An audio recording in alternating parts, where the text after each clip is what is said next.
Hello everyone and welcome to another video. So today's video is going to be my wrap up for the month of January. I'm sorry I'm filming this video a little bit too late. I was actually supposed to film this earlier, but things happened in February that kind of dictate it now. So I'm filming it now just to get books cleared off so I can put them back on my shelves. I would do quite a more of extensive wrap up, but for right now my wrap up videos are going to be more like stats based for you guys, so I'm not going to go in depth of really what the book is about, but I am of course going to tell you how many pages I read, different genres I read, and all that sort of jazz, and make my sort of wrap up videos more statistical based, as I love stats. So let's get into my wrap up for the month of January. So in the month of January, I read a total of 8 books. A great start to 2023. I read a total page count of 2,966 pages, bringing my average page count per day to about 95.68, or about 96 pages per day.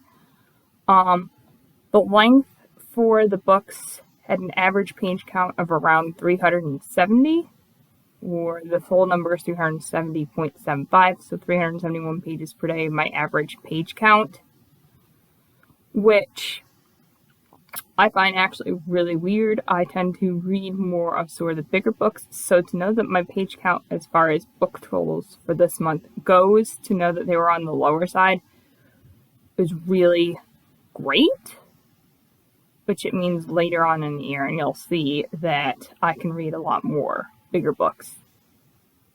My most read genre, of course, was fantasy.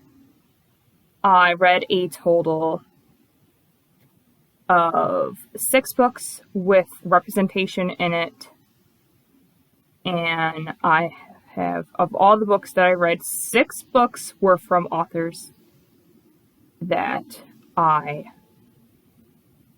read from before.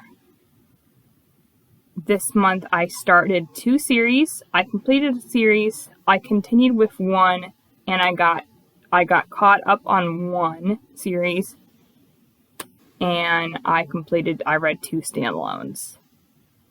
I read a total of 3 fantasy books, 2 contemporary books, 2 romance books, and 1 short story collection. As far as the ratings and stuff, none of my books got less than 3.5 star ratings. We had 4 books that got 5 stars, 2 books that got 4.5 stars, I'm now giving half-star ratings, 1 book that got 4 stars, and 1 book that got 3.5 stars. As far as when these books were published, 5 of the books are considered backlist books, so were published before 2022, and 3 books were published last year that I read. So I'm now going to run you guys through all of the books that I did read this month and the star rating that I gave it, and I may tell you just a little brief synopsis of what the book is about. And it was part of a series, which number probably in the series is. So, the first book that I read in the month in 2022 and finished, first book that I finished in 2022 was The Son of Neptune by Rick Riordan. This is book 2 in his Heroes of Olympus series, which is a continuation from Percy Jackson and the Olympians, which I read. I am rereading the entirety of these books this year, as later on in the month of September, Rick Riordan has The Chalice of the Gods comes out, which follows directly after the ending of this one, and the books probably in the Trials of Apollo occur, I think, around the same time. So we're going to read this series this year. So I finished book 2, and I ended up giving this one 4.5 stars. I really enjoyed Percy Jackson and the Olympians. I gave Lightning Thief 5 stars. All the other books got around 4 to 4.5 star ratings. To have this one get 4.5 star rating is really good. This is actually a reread for me. I read this book a long time ago, closer to when it came out the first time, but I didn't own it physically at the time. I was reading more of library books, and because I love the Percy Jackson and the Olympian series so much, and Heroes of Olympus series, I figured that I would get these editions in hardcover and do a reread of them. So I reread Sun and Neptune. I would give you guys a synopsis of what this is about, but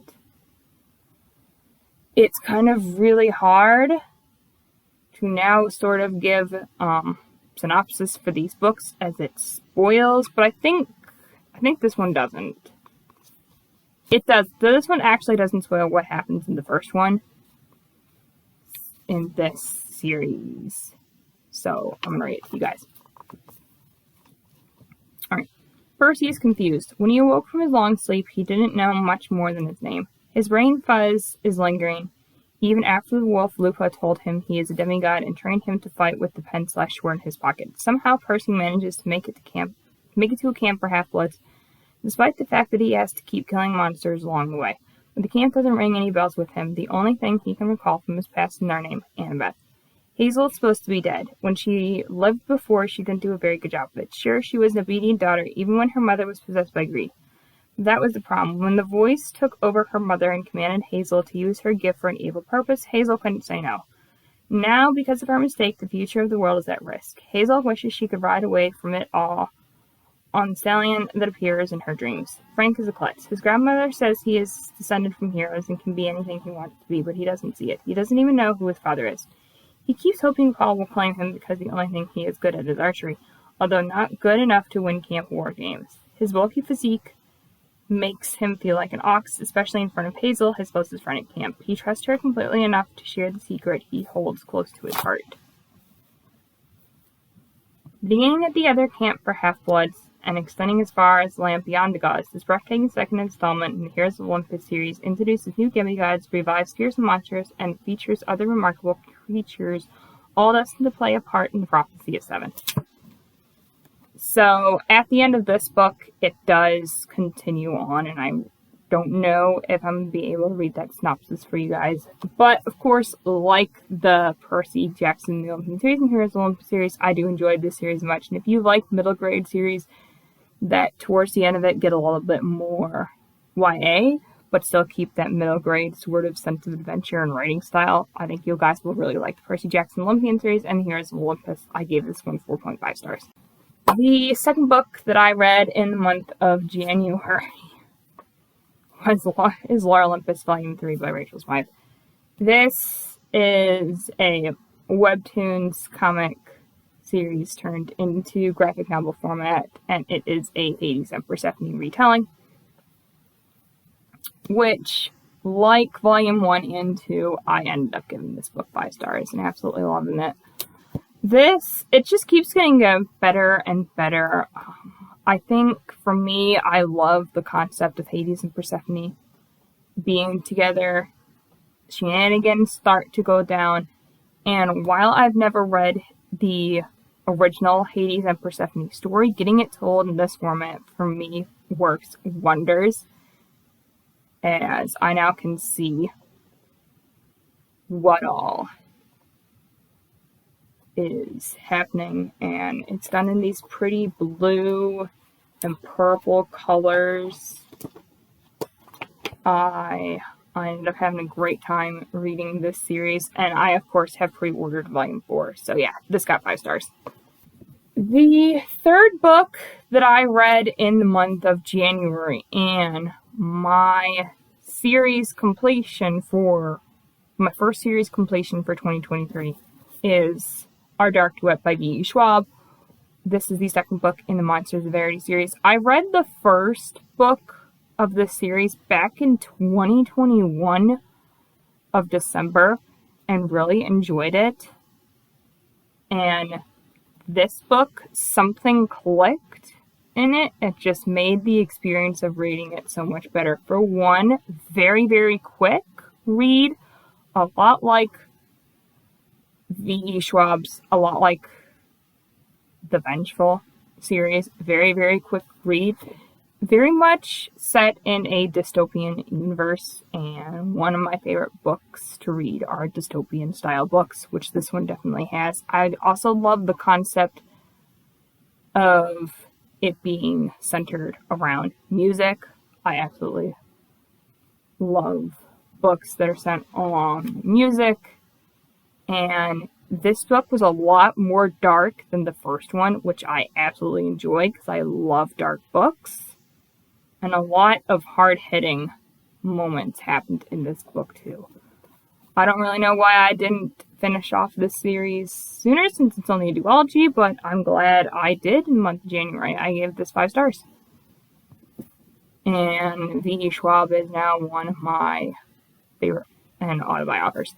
So, the next book that I read in January is the only book that I actually read by ebook, and that is The Deal by Al Kennedy. And I'm very glad I actually started this series. One of the things that I learned from starting The Deal by Al Kennedy is that while I do like reading romance books, they're very easy to read, as this one was. This one in this series is a sports romance, which is one of the things that I really, really like. And it's also a hockey romance. So this book series in its writing style reminded me of the Him series by Al Kennedy and Serena Bone, which I read last year and absolutely loved. Anyways, we follow this girl who is studying at school in one of her last final years. And she ends up liking this guy who I think is a member of the football team, and in order to score a date with him, she agrees to tutor the captain of the hockey team, Garrett, as a way to sort of get back at him and sort of make the football player jealous. Anyways, of course, you guys can probably see from where this is going, Garrett and our main female character actually do end up going out and dating instead of the football player. I really actually really enjoyed myself while reading this book. While I have found that I do like reading male romance books a little bit general, this is more of the romance book and books that I would like to read. Not entirely the, real romance books of, that are a little bit more fluffy. This one had a very hard-hitting topic in it. Trigger warnings for abuse. If you guys don't really like abuse, there's trigger warning for physical abuse in this book. So if you guys are a little bit squeamish like me, this book has some physical abuse, and it also deals with trigger warning for rape, which is why I sort of gravitated more towards this book and its likiness as opposed to the romance books of Emily Henry and Colleen Hoover. I liked this more, and I will be continuing. I have hopes that I'm going to actually really enjoy the rest of the books in the series as well as I did the first one. The next book that I read in the month of January was I read a short story collection, and that was the short story collection of Scattered Showers by Rainbow Rowell. And it's really hard for me to talk about this book. It's a whole bunch of short stories. But all of these short story collections are in the feeling of love and finding happiness, which is what I really liked. And plus, it's Rainbow Rowell's writing style, which Rainbow Rowell is the author of her Carry On trilogy. I knew I was probably going to absolutely really love it because I thought maybe the writing style would be similar. It absolutely is similar. And for all those who are curious, there is a short story in here featuring Simon and Baz. So that is kind of one of the main reasons why I wanted to get this book and read it, to add it to my Rainbow Rowell collection. Once I heard that there was a Simon and Baz short story in here. But her writing style and telling all these different love stories, she makes them seem more realistic. Like the romance book that I mentioned previously, the love stories and the stories in this book about love were about different kinds of love, which I absolutely, truly loved, and I hope Rainbow Rowell comes out with another short story collection soon, as I really, really enjoyed this. And the reason why, of course, I gave it 5 stars, even though it's really hard for me to rate short story collections, is the Simon and Baz story. I would give that story 5 stars out of everything else. And plus, I also really did enjoy all the other stories in here. The next book that I read was The Very Secret Society of Irregular Witches by Sengu Madana. This book is about this girl named Ming Moon who discovers that she is a witch, and she's been a witch for a while.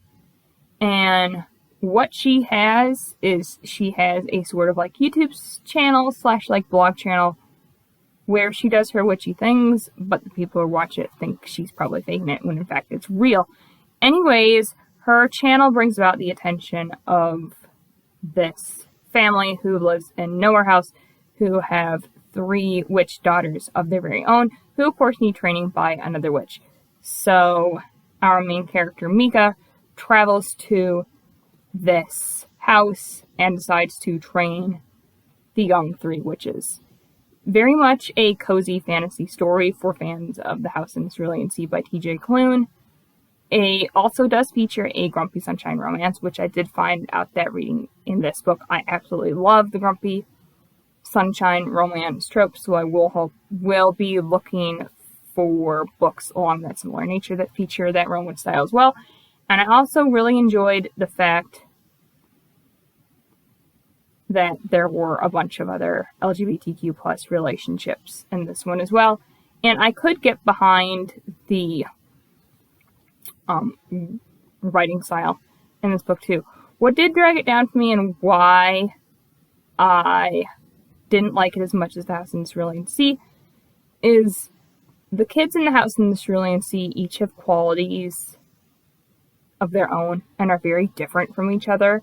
And so when reading that book, you end up falling for the kids. And then this one, I really didn't. And while I was reading this book, it was very easy for me to distance myself from the children.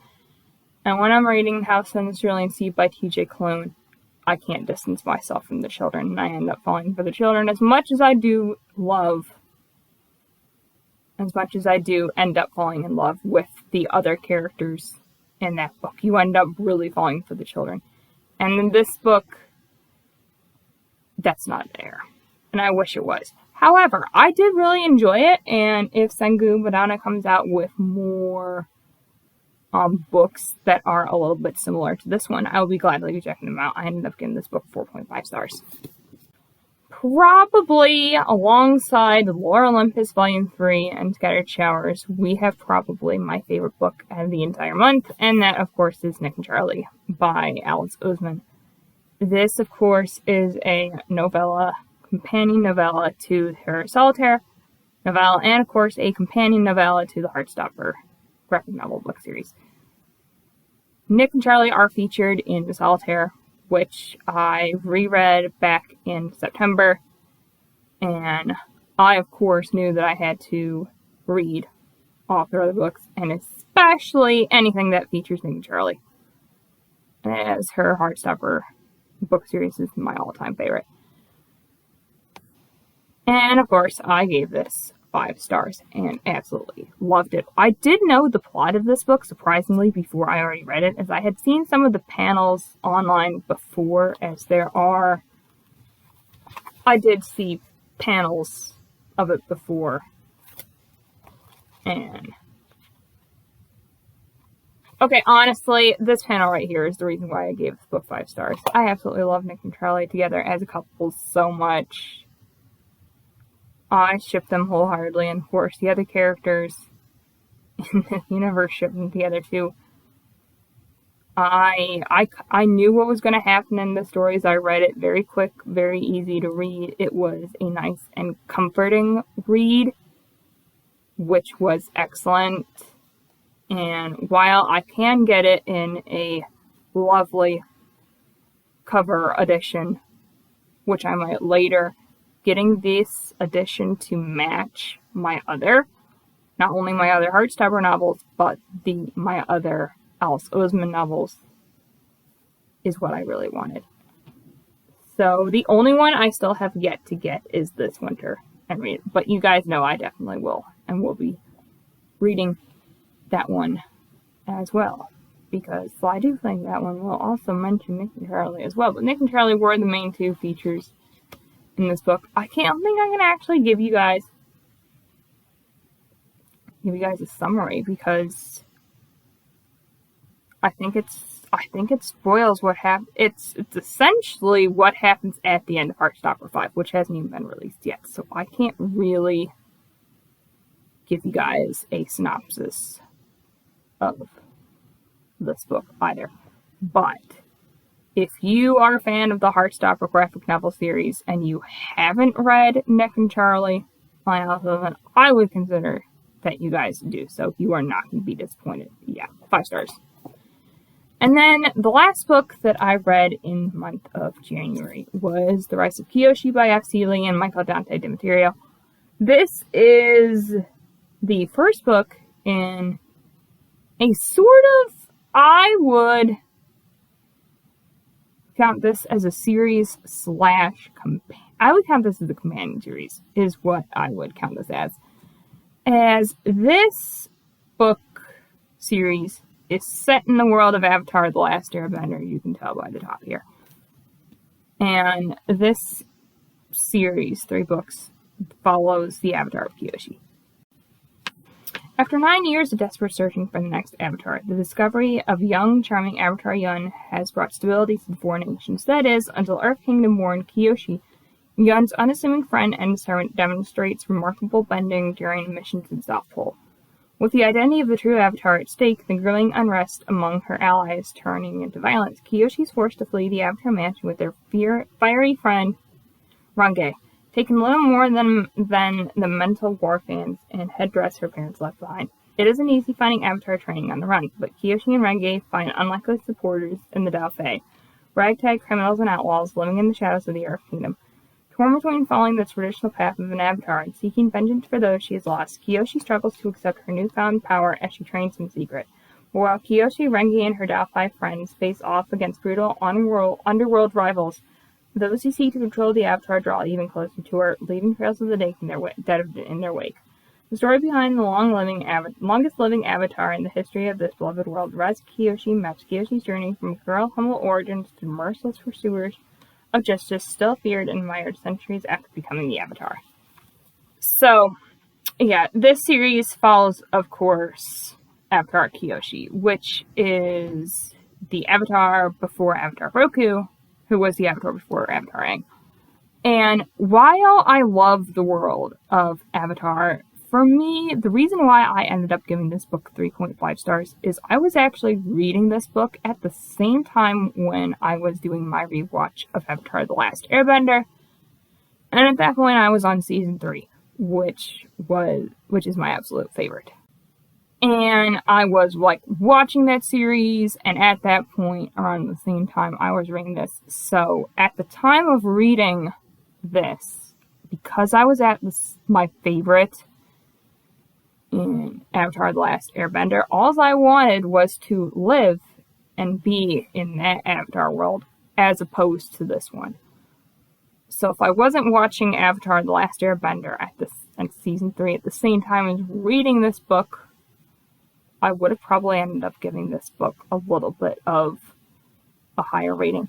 But in fact, it took me a while to get into this story, as I was so much used to the world of Avatar: The Last Airbender, Legend of Korra, that even though it's the same world, reading about it with a different avatar, I couldn't see for a while. It felt like I was being blindsided almost. In fact, like I was reading a book with a different avatar in it, different than the avatars I was used to, but still an avatar in and mentioned in that world. So that's why I ended up giving this book a 3.5 star rating. I will continue. We will read book 2, but if book 2 ends up getting the same similar rating, just because I'm so thrown out of this avatar, we might not continue. So that's where we are with that.